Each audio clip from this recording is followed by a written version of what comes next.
Yo pensé un recorrido que fueron las obras que me permitieron armar una reconstrucción histórica de Paraguay, que me parecía que era lo que podía aportar desde mi mirada.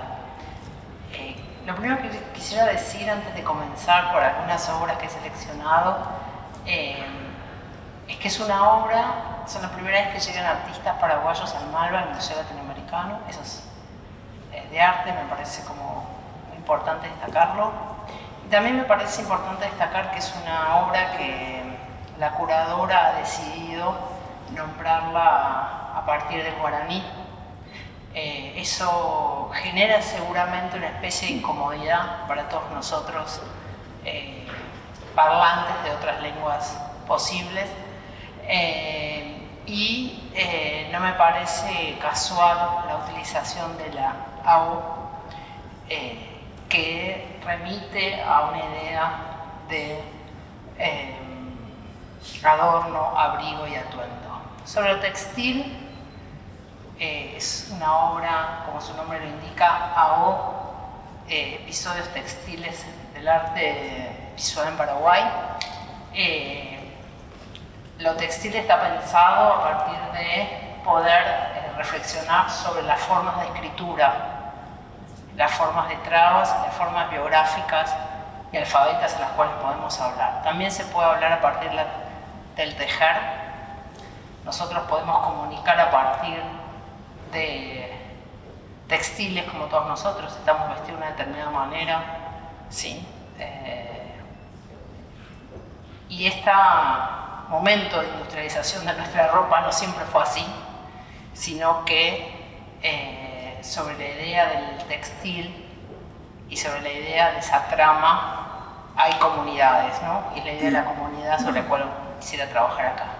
Primero comenzar por una idea de comunidad nacional, porque se teje en un territorio determinado, se teje en un contexto determinado, y después pensar quiénes son las tejedoras, ¿no? Que ustedes rápidamente imaginarán muy bien que son mujeres. Por eso la presencia tan fuerte de lo femenino y del género femenino en esta muestra, que es realmente impactante y conmovedor, ¿no? O sea, uno ingresa a la sala y rápidamente se da cuenta no solamente que hay una curadora por detrás de esto, sino que también es muy fuerte la idea de la mujer laboriosa tejiendo y demás. No solamente pensarlo como una trama de tejidos,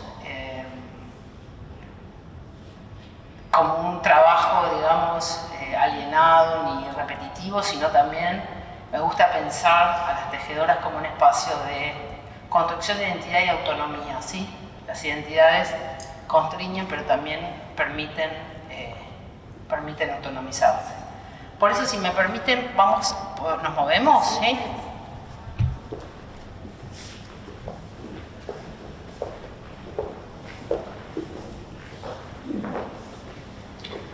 Bueno, quiero en esta propuesta comenzar por esta obra, sí, de Arnaldo Cristaldo.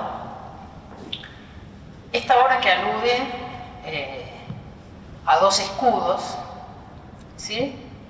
Los dos escudos que poseen la bandera de Paraguay.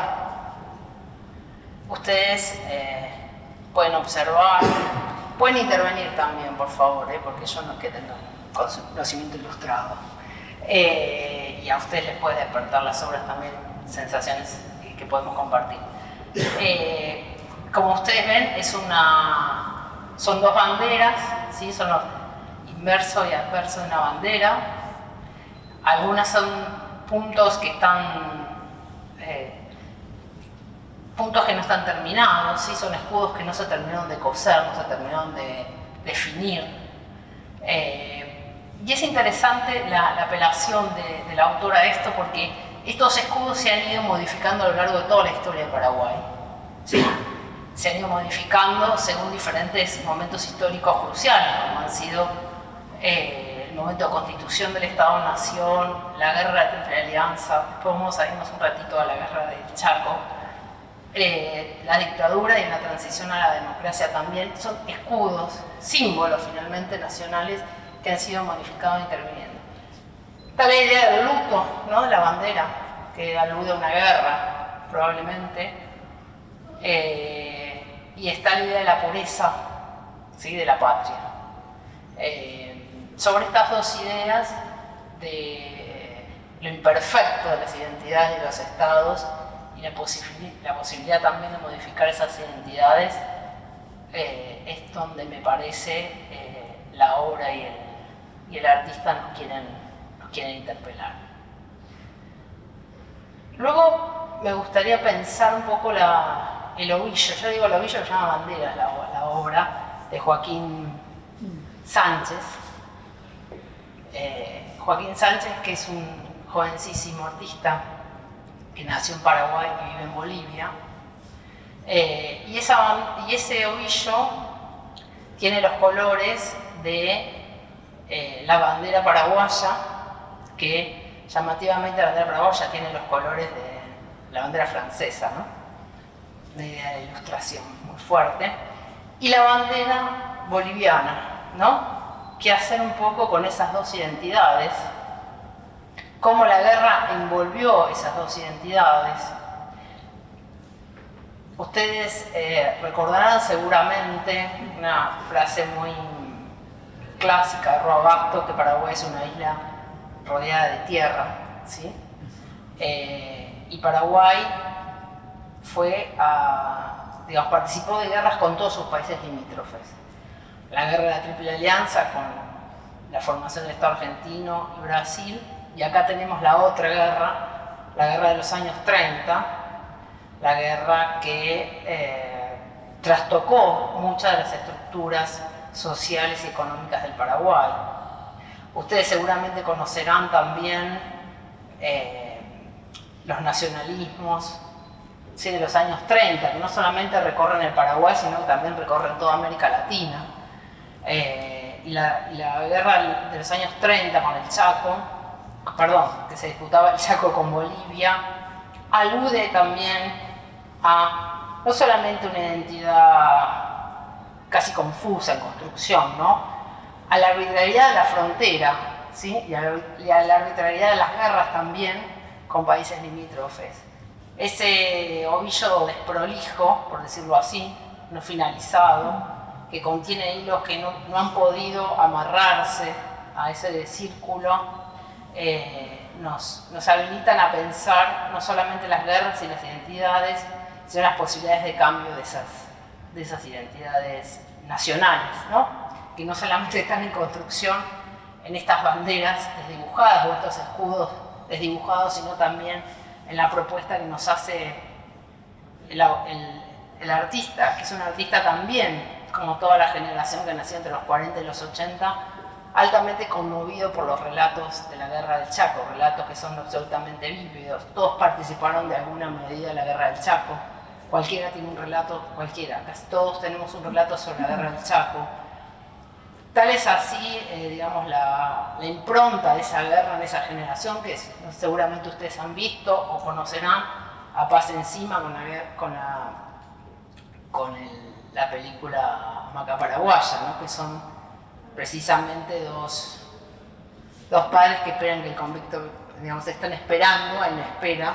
Si la idea de la espera también es muy fuerte en la construcción de la identidad paraguaya, la espera de los que vuelven de la guerra.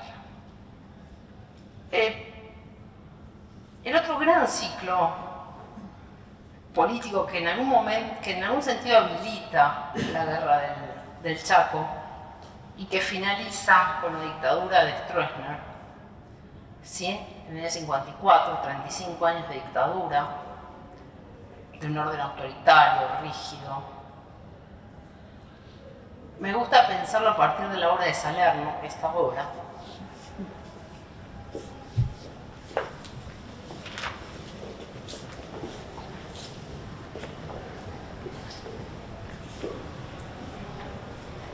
que se llama precisamente Intemperie, ¿sí?,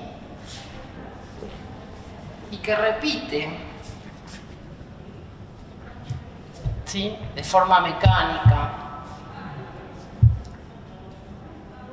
como todo sistema autoritario, ¿no?, que apela a la repetición como forma de disciplinamiento social, ¿sí?, inclusive la escuela, ¿no? Yo de niña escribía "no se debe hacer", pensaba cuando miraba esta obra, ¿no?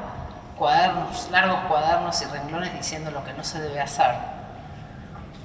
Y acá Salerno nos propone una frase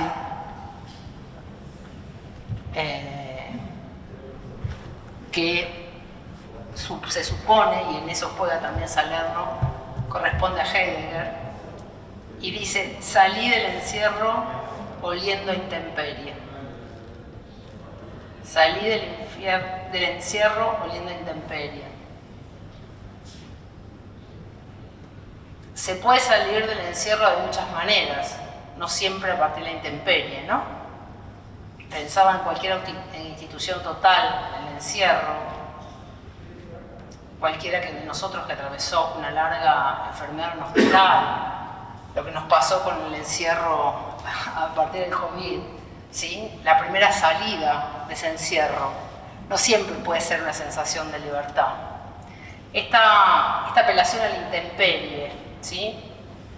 Que es también una apelación al frío, cosa que no ocurre en Paraguay, ¿no? Pero es una apelación al estar a la deriva, en soledad. Y que es también un poco la sensación de pensar la salida de la dictadura en Paraguay, ¿sí? La transición a la democracia, una cosa desolada, un proceso inacabado, inconcluso, siempre como posibilidad no realizable. Salerno ha trabajado mucho sobre la idea de la dictadura, no por casualidad apela a la idea del encierro, ¿no? La dictadura paraguaya utilizó el encierro, la cárcel, como el gran mecanismo de represión, a diferencia de otras dictaduras que utilizaron otros, como la desaparición de personas en Argentina. El estronismo utilizó la gran cárcel como un elemento de disciplinamiento social, ¿no? El encierro como disciplina, la repetición, un textil que es industrial, que es el proceso de modernización e industrialización del estronismo, pero una letra manuscrita, ¿no? Del que está encerrado y escribe. Y también hay una inversión del texto, si ustedes pueden observar. Está escrito a la inversa en castellano. Esto quiere decir de derecha a izquierda. Y está escrito de izquierda a derecha en guaraní. Para que al menos una vez, ¿sí?, cueste leer el castellano, dice Salerno. Y esto también remite, hablamos un poco de las identidades, de los actores, de los sujetos sociales, la importancia del movimiento campesino paraguayo y de la importancia del guaraní como constitutivo de la identidad nacional. Sin embargo, como decían los conquistadores, es una fatal desgracia que la lengua del pueblo conquistado sea más importante que la lengua del pueblo conquistador, ¿no? Invirtiendo la idea de que el guaraní, a pesar de los intentos civilizatorios del Estado continuos de imprimir el castellano sobre una comunidad, sigue primando el guaraní. Sin embargo, todo el sistema estatal e institucional sigue funcionando con el castellano y no con el guaraní. Entonces siempre hay una fisura, una imposibilidad de comprensión del encuentro con el otro, y es un poco, me parece, lo que Salerno viene a decirnos acá.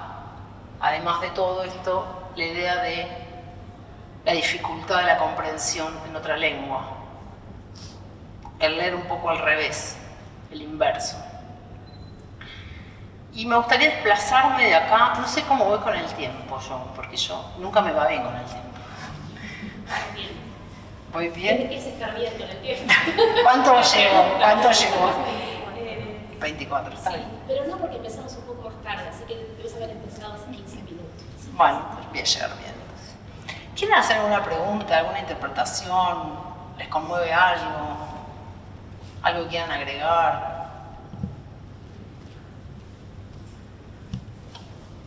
que les incomoda.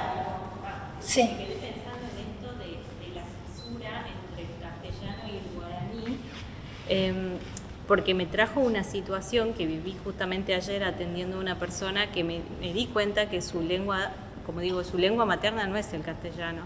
Y estuvimos en una charla larga tratando de llegar a un entendimiento, yo de entender qué le había sucedido, cómo, y me hallé en la imposibilidad, digo, me di cuenta después que era guaraní, pero digo, ¿cómo no sé? Porque creo que quizás con algunas palabras ya estaría más resuelto el tema. Pero ahora me estoy enterando cosas muy locas, que digo, cómo el Estado tiene todo en castellano, o sea que la educación también. Todo lo que esté institucionalizado, pienso en Paraguay, no sé, ahora de repente me quedo pensando y digo, voy a investigar. Pero esa fisura me parece que es como poner una gran distancia del acceso a un montón de cuestiones para la población. Ahora pensándolo, no sé, en salud, educación, reclamos a la justicia, en solicitudes, cualquier tipo de intervención que uno tiene que hacer en un organismo. Así que nada, eso me impactó esto y lo voy a publicar, me parece. Sí, la obra es muy impactante en el sentido de la repetición, del castigo, y el castigo idiomático también, ¿no? El castigo idiomático acá. Y una lengua que no es la lengua oficial, digamos.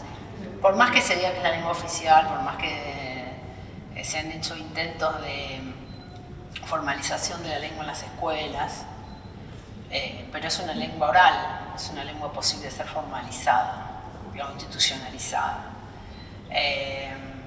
Es mejor eso siempre, ¿no? Que en la nada, porque es oral, no se puede hacer nada, pero bueno, sigue apareciendo esta distancia, ¿no? Por eso también ahora tal vez se resignifique la fuerza de que sea en guaraní la muestra, ¿no? Porque en efecto es una incomodidad que plantea la curadora al decir eso, ¿no? Frente a los demás. Perdón, es oral, pero a la vez hay escritura. Sí, pero quienes hablan, digamos, porque es una lengua vinculada a las comunidades guaraníes y campesinas. No utilizan la lengua para escribir, usan la lengua para comunicarse oralmente, ¿no? Sí se puede escribir, pero claramente quienes, digamos, por el origen de la lengua, digamos, no es una lengua alfabetizable, digamos, por decirlo así, ¿no? Y se juega mucho el sonido en el guaraní, ¿no? Es como es musical, es musical. Cuando uno escribe, no se lee cómo se escribe, ¿no? Tiene toda esa cosa, ¿no? Entonces no es tan... Eso no es formalizado, no es una lengua tan posible de ser formalizada. Es una lengua básica, principalmente, digamos, oral. Es una lengua también, y esto es interesante, que permite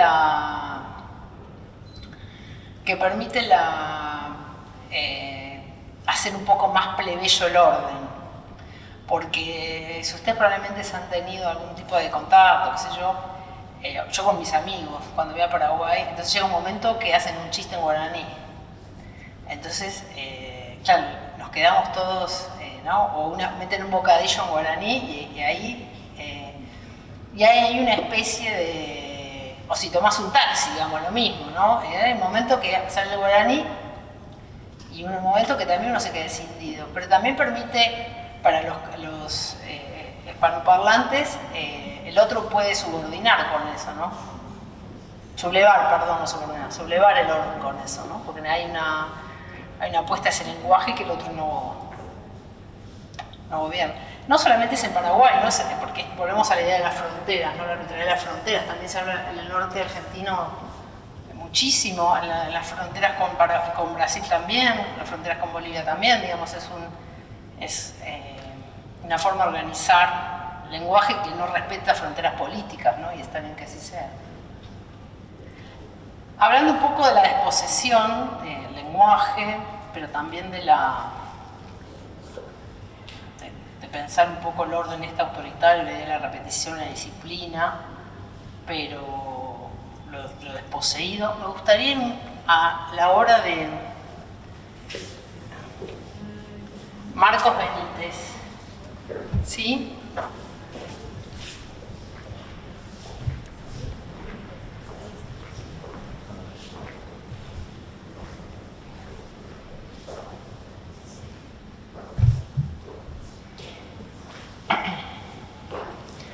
Bueno, la obra habla de muchas cosas, ¿no? Si ustedes pueden, estos son lienzos, creo que soy yo, ahí me pierdo un poco. Creo que, bueno, telas, no sé, no podría decirlo con exactitud, sobre las cuales el artista protege a los árboles, ¿sí? Algarrobos son. Y es un llamado digamos, es un llamado a varias cosas esta obra para mí. Primero, a la idea de la desposesión de la tierra campesina, a la idea de la deforestación. Es además una obra inspirada a partir de Puerto Casado, que es un lugar que ha sido un enclave del tanino en Paraguay a principios del siglo pasado. Es una zona donde muy importante económicamente sus inicios, y a partir de esa concentración de mano de obra nacieron las primeras experiencias anarcosindicalistas. Y es una propiedad que fue, como toda desposesión de la tierra que sufrió Paraguay a partir de la Guerra de Triple Alianza en adelante, desposesión no solamente porque perdió territorio, sino desposesión en el sentido de que muchos empresarios argentinos brasileños compraron tierra, de una especie de privatización de ese terreno, de ese Estado-nación. Estas tierras en su momento fueron también tierras privadas, hoy son tierras que corresponden a una de las comunidades religiosas más importantes y potentes de América Latina, potentes por la fuerza política y económica que tienen. Entonces vuelvo a la idea de la desposesión de la tierra, que no solamente es la deforestación, sino es la desposesión del derecho a la tierra, ¿sí? Del derecho a la tierra. Y es tan importante eso en la construcción del orden político y social en Paraguay que digamos, el conflicto en torno a la tierra, el conflicto campesino, el conflicto digo porque hay una lucha en torno a la tierra, el avance del agronegocio va no solamente a provocar la deforestación y el intento del artista de poder todavía proteger a la naturaleza, sino también el conflicto por la posesión de la tierra, ¿no? El conflicto para que el agronegocio decía ha profundizado profundamente. ¿Ven ustedes cómo se repiten los ciclos de la desposesión y los ciclos del conflicto político en Paraguay? Porque previo al golpe de Estado de Fernando Lugo en Paraguay, lo que hay es una matanza de campesinos que habían tomado una tierra que a la vez pertenecía a un empresario que había tomado la tierra, ¿sí?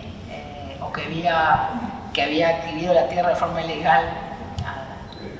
Un gran estanciero, un empresario muy importante en Paraguay, un movimiento campesino, la masacre de Curuguatí, probablemente la han leído en los diarios, qué sé yo, fue muy importante.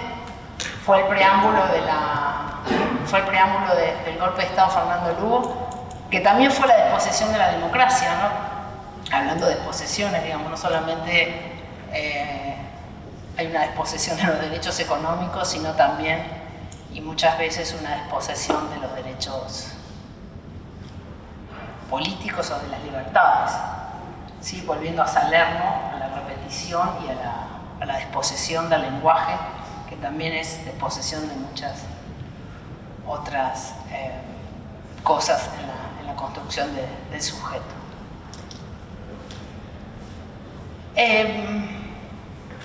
Me gustaría pensar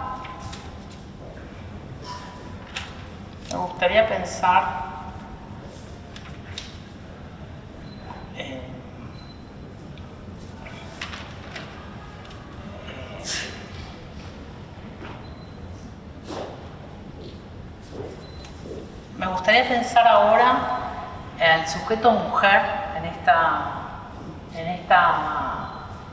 este recorrido identitario, ¿no? Que yo por ahí lo aplasté, por decirlo de alguna manera, contando relato estructural histórico, pero me gustaría pensar también las desposesiones de los derechos de la mujer, ¿no? Pensando que en Paraguay ha sido el último país de América Latina en conquistar los derechos de sufragio, por ejemplo. Y si bien poco a poco el movimiento femenino comienza a tomar envergadura, es todavía una cosa es un fenómeno muy incipiente. De todas maneras, las mujeres han sido consagradas en la historia política, en los relatos oficiales de la historia, como los sujetos más importantes, ¿no? Hay todo un mito que probablemente nosotros leímos en el colegio primario acerca del rol de las mujeres han tenido en la reconstrucción del Paraguay después de la Guerra de Triple Alianza, ya que la mayoría de la población ha muerto en la guerra, ¿no? Un verdadero desastre humanitario ocurrido durante la Guerra de Triple Alianza en Paraguay.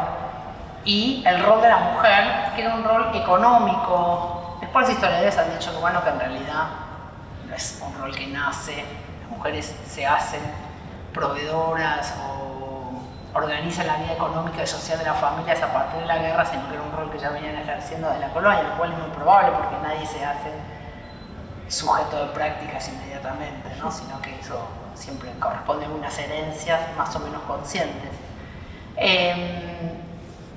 Y las mujeres tienen un rol importantísimo en la vida económica de Paraguay, en la vida familiar, son centrales, son las que transmiten el idioma, por ejemplo.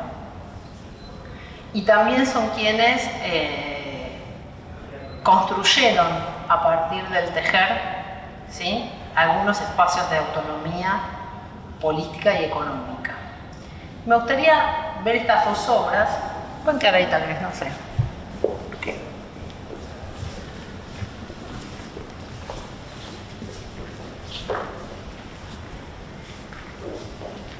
Y pensar estas dos obras un poco en paralelo, ¿no? La obra de Claudia Yaluc, ¿sí?, que son satenes manchados, ¿no?, por decirlo así,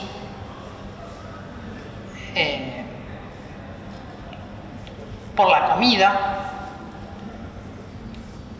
por satenes que corresponden a sábanas, flujos vaginales, menstruación, la virginidad perdida en una sábana, el lugar de la mancha, ¿sí?, en la pureza del satén blanco y la repetición, ¿no es cierto? La repetición de esa mancha y de ese ejercicio o de esa práctica por borrar esa mancha, ¿no? Los saténes que también pueden ser cortinas, que también pueden ser el satén que es la enagua del vestido de novias, el satén que recorre una pureza perdida, diría, ¿no? Pureza perdida en el cuerpo o pureza perdida en la mancha del propio mantel. Y en esa pureza perdida o sin perder, me gustaría pensar la obra de Joaquín Sánchez nuevamente. Es la obra de un vestido de novias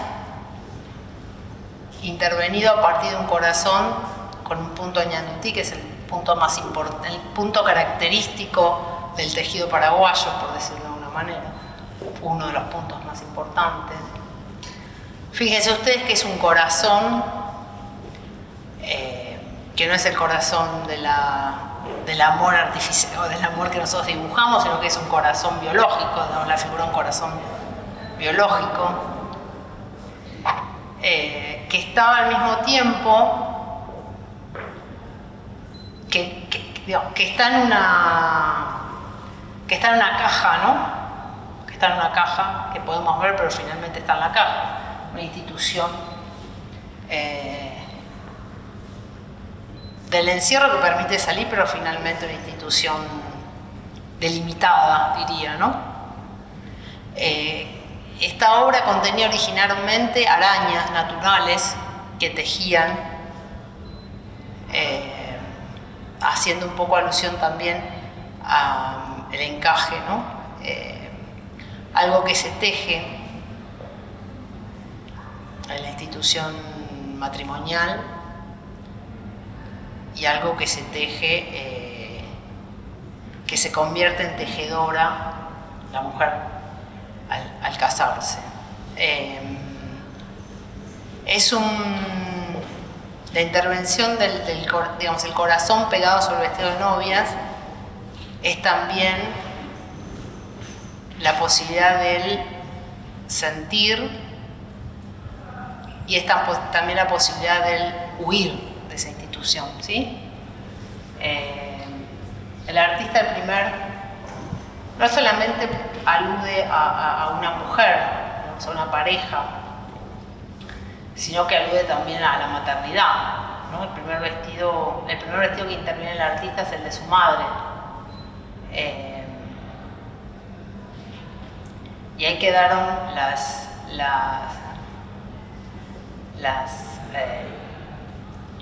los hilos sobre los cuales tejían las arañas enfrascadas, ¿no? En un vestido de novia.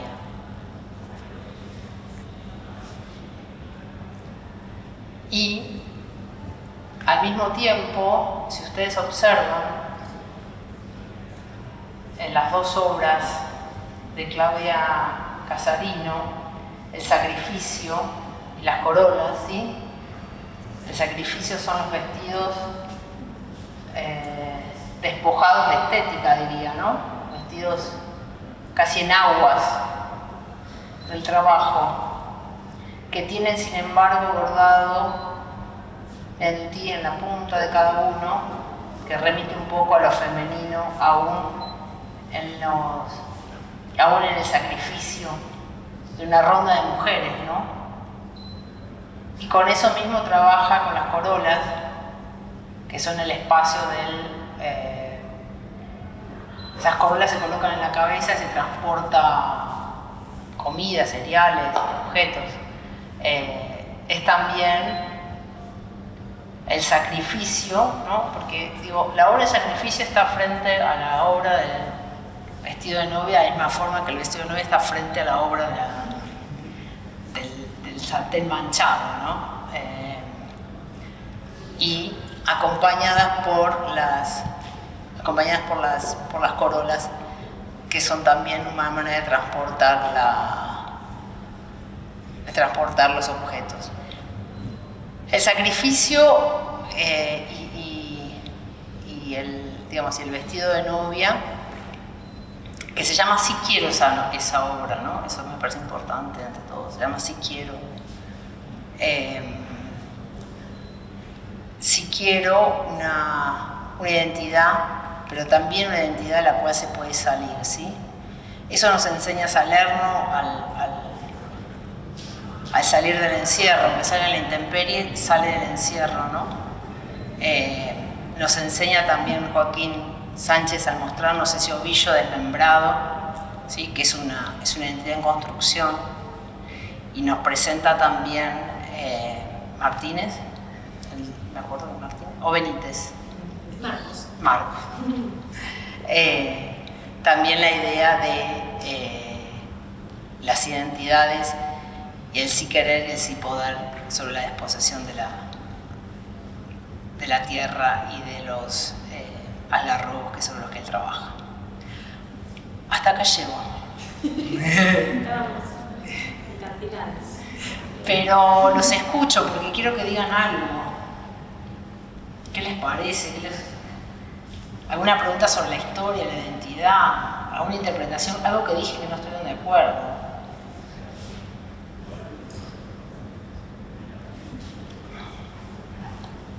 Yo me quedé, no entendí por puede ser institucionalizado. Me quedé con esa, ¿por qué no? O sea, entiendo que... No, a ver, institucionalizado en este sentido. Obviamente las instituciones podrían funcionar a partir del guaraní. Eso implicaría un poco lo que pasó en Bolivia, una reversión de quienes mandan, quienes gobiernan. ¿Sí? Un presidente que, por ejemplo, hable... Miren qué llamativo. Los últimos presidentes en Paraguay, muchos no hablaban bien el guaraní. El guaraní era un elemento central para ganar una elección, por ejemplo, porque había que interpelar a uno. Y parte de los votos se jugaban en cuanto...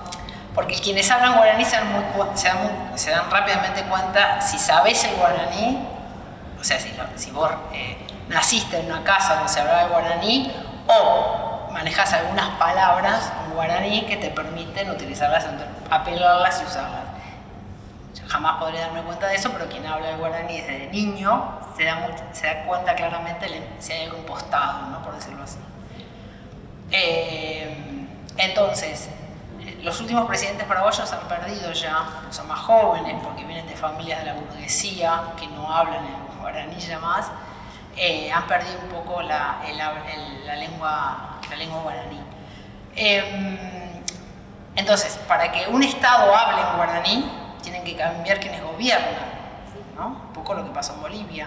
Es un presidente que puede hablar muchas lenguas indígenas, entonces digamos, vos podés encontrarte con un Estado que no solamente son blancos que hablan el castellano, sino que, bueno, que hay otras comunidades indígenas que te atienden la ventanilla de la justicia, como decía Jiménez. Entonces, eso requiere una reversión, un cambio, una revolución, no sé cómo llamarlo. Lo que yo digo que tiene mucha complejidad formalizarlo en la escuela para enseñarlo, porque es una lengua oral. Nosotros aprendemos todo, digamos, el sistema escolar está pensado sobre la escritura, ¿sí?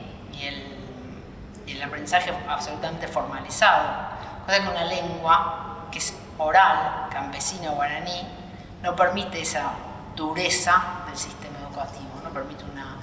Ahora, claro, podrían ser docentes que hablen en guaraní y den clases en guaraní, se aprende de forma oral, pero habría que cambiar la metodología de enseñanza, ¿se entiende? Claro, como pasa acá con el mapuche. Claro, exacto. O no poder agarrar un cuaderno y escribir, ¿no? Como los chicos se enseñan, aprenden a escribir, no sé, mamá, no sé cuánto. Pero es interesante lo que decís de lo blando, porque toda esta muestra, creo que todos sentimos que es muy blanda, como que está eso en la materialidad. Sí. O sea, la lengua también como hábitat y esta exposición también tiene eso de la blandura, lo frágil. Tal vez por lo femenino, ¿no? También eso. Pero es verdad, tiene lo blanco. De los que gobernamos. Lo blando, dije. Ah, lo blando. Lo blando. Ah. Como lo frágil del textil. Sí. Pero viene ahí como la reivindicación o ese movimiento también feminista que vos decías que era como que empezaba, sobre todo de las ciudades, o hay también como una juventud que reivindica. También, ¿no? Lo urbano, eso también, lo urbano. Un poco lo blando, lo blanco, lo urbano, ¿no?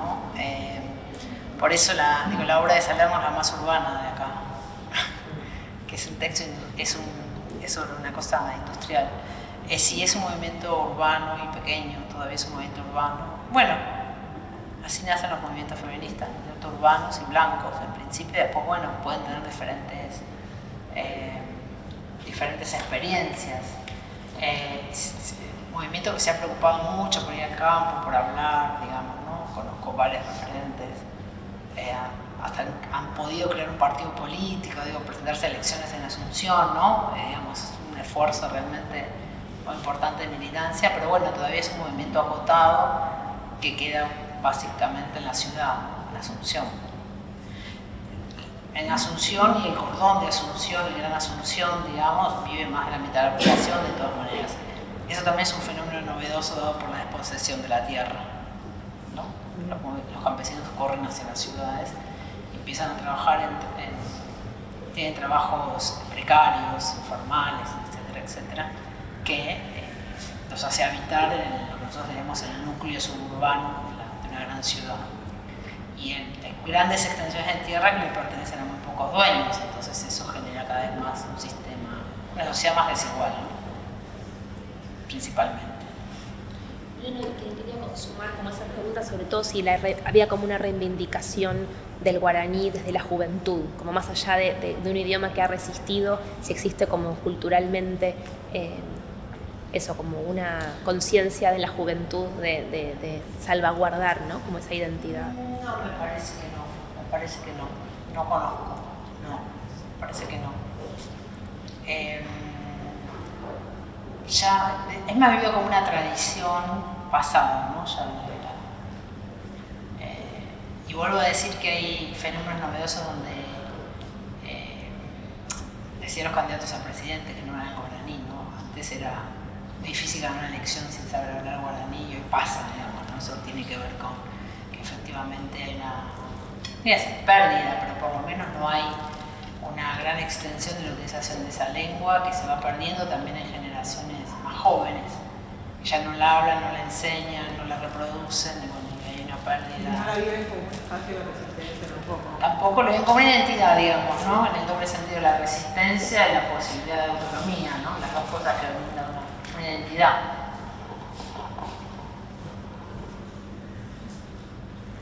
Es una lengua que está, digamos, disminuyendo. Sí, terriblemente, sí. Sí.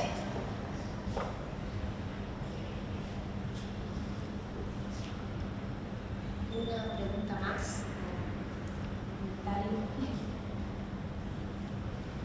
Pregunta, comentario. Quejas. También, por supuesto, no estoy de acuerdo con tal cosa.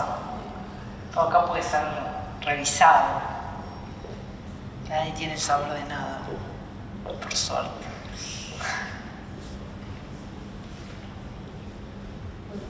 Ha sido un placer enorme. ¿Sí? Si alguien igual no se anima y quiere... Sí, después seguramente. Esto es como cuando das clase que no hay más preguntas. Bueno, eso por supuesto me pueden consultar, me pueden escribir, me encuentran rápido. Solo hace como unos meses, como en una conversación, escuché eso como que Paraguay era como de unos países que estaba creciendo económicamente más en la región y como claro, después en paralelo decís, es el país que más árboles se deforestan por minuto. Entonces decía, bueno, qué fuerte que ese crecimiento esté ligado como a esa pérdida en unas dimensiones como comunales, ¿no? Y no solo digo un idioma, es como si fuera crece el país económicamente y tipo un idioma desaparece, los árboles como muy fuerte, ¿no? Sí, sí, yo hasta me llegó un video sobre el milagro paraguayo de la economía, que nada, es una economía absolutamente extractivista, absolutamente concentrada y desigual, ¿no? Y claramente esa posibilidad de mejorar esas condiciones se vio con mucha expectativa con el gobierno de Fernando Lugo y la ruptura, la imposibilidad de ese gobierno a partir del mecanismo de institución llegó un poco a la intemperie, como dice Salerno también, ¿no? Una idea de intemperie en el cual van ganando movimientos dentro de un partido hegemónico cada vez más retrógrados o conservadores, ¿no? En muchos sentidos. Que liberan impuestos para empresarios, digamos, ¿no? Vuelve a ser un poco el país de la Triple Alianza, ¿no? Cuando muchos empresarios extranjeros van, compran tierras o las explotan. Y eso tiene un problema con la soberanía política también. O sea, sobre quién se gobierna, sino sobre qué territorio, de quién es ese territorio sobre el cual se intenta tener algo de soberanía política, que es la pretensión de cualquier Estado. Todo me parece importante, como eso, como el milagro económico, pero no es una tierra arrasada, donde todos son más pobres. Sí, eso está apareciendo muchísimo, circulan videos, no sé. ¿El milagro en qué consistiría? Y el crecimiento económico puede existir, el tema tiene que ver siempre con una distribución de desarrollo, de quién explota la tierra, cómo la explota. Entonces si uno ve, nos pueden mirar números macroeconómicos, bueno, ¿cuánto exportó? Bueno, exportaciones que son un tanto por ciento, ¿sí? Que tiene también que ver con la utilización de la tecnología por el campo, ¿no? Que es un poco como que nos muestra el artista, ¿no? Como un resguardo de esa naturaleza en el sentido más puro, porque el avance sobre la deforestación sobre la tierra también tiene que ver con la tecnología, los negocios y esas cuestiones. Entonces uno puede ver números macroeconómicos altísimos sin que eso tenga ningún tipo de impacto en la vida real de las personas, ¿no? Por decirlo así.